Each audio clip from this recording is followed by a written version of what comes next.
If the Quatermass experiment shows what happens when authority moves too fast, Quatermass II shows what happens when authority refuses to stop.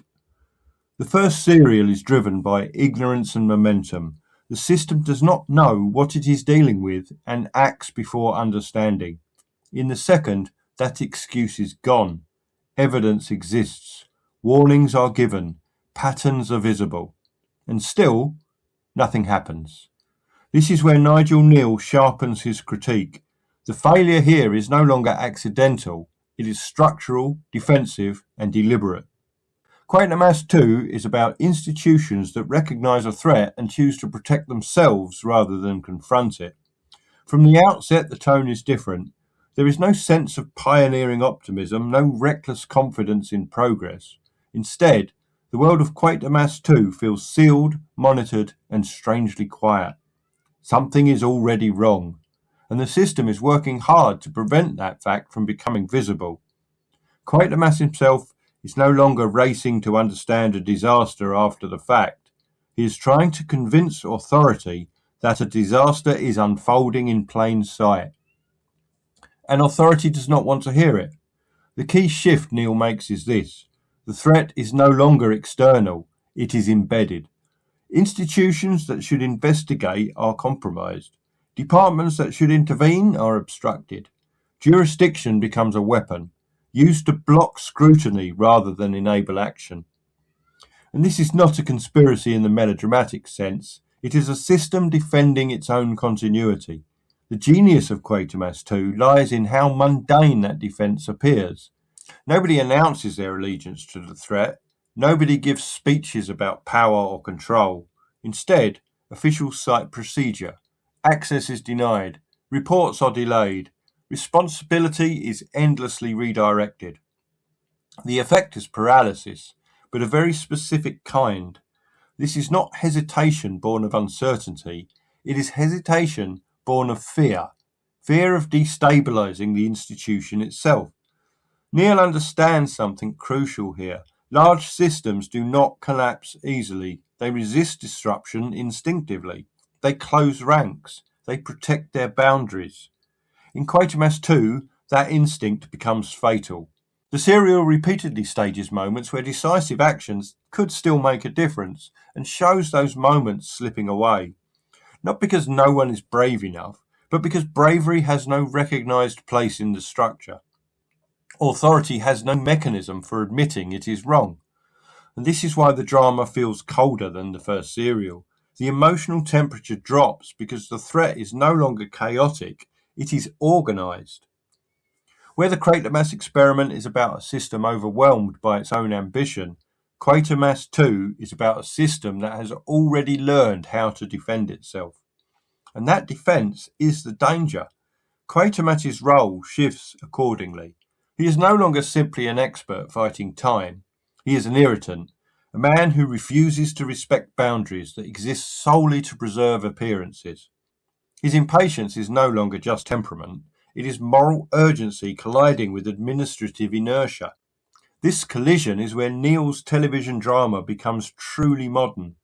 The serial does not frame the problem as one of good versus evil. Instead, it shows how evil becomes irrelevant when systems are incapable of responding to truth. Information circulates, but it does not lead to action. Knowledge is compartmentalized. Evidence is dismissed because it arrives through the wrong channel. This is authority not failing to see, but refusing to acknowledge. The horror of Quatermass II lies in that refusal. The audience is placed in a position of helpless clarity. We see the threat, we see the system denying it, and we understand that the denial itself is what allows the threat to grow.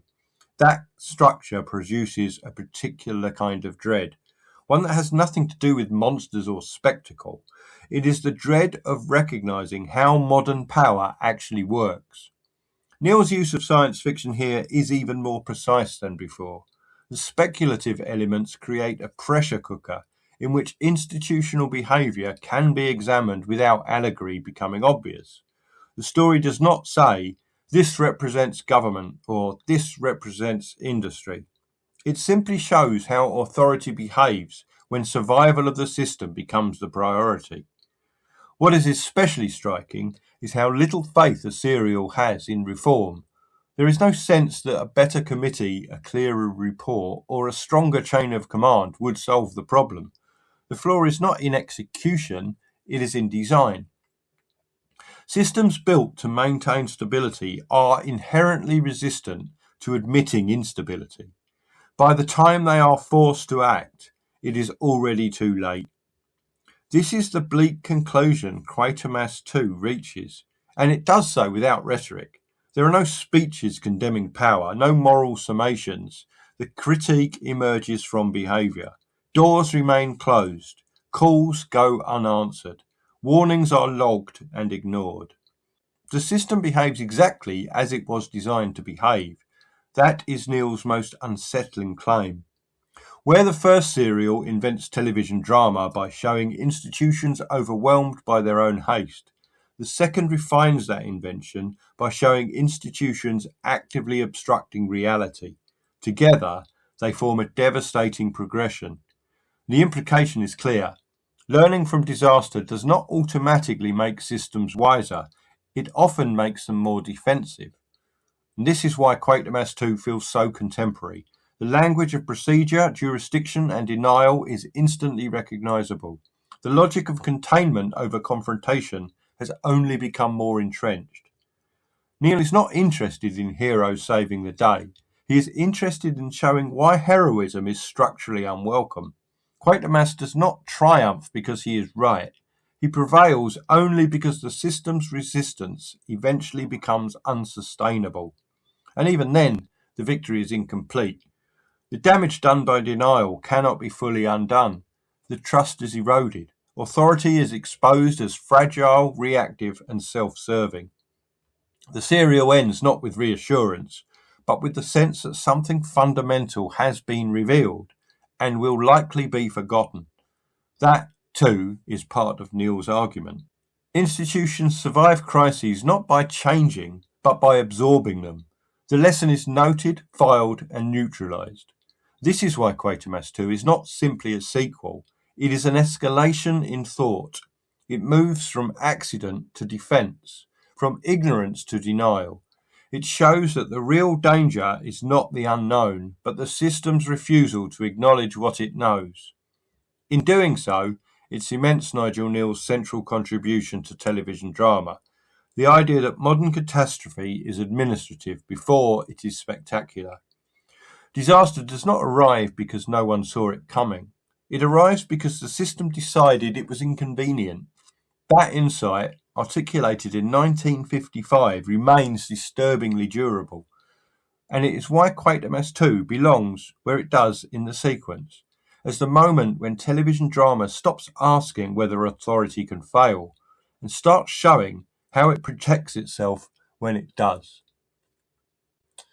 So thank you very much for listening. I hope you've enjoyed that. There are other Nigel Kneale shows on the channel. If you want to seek them out, there'll be some on the end screen. And I will be back another day with another television show. Bye.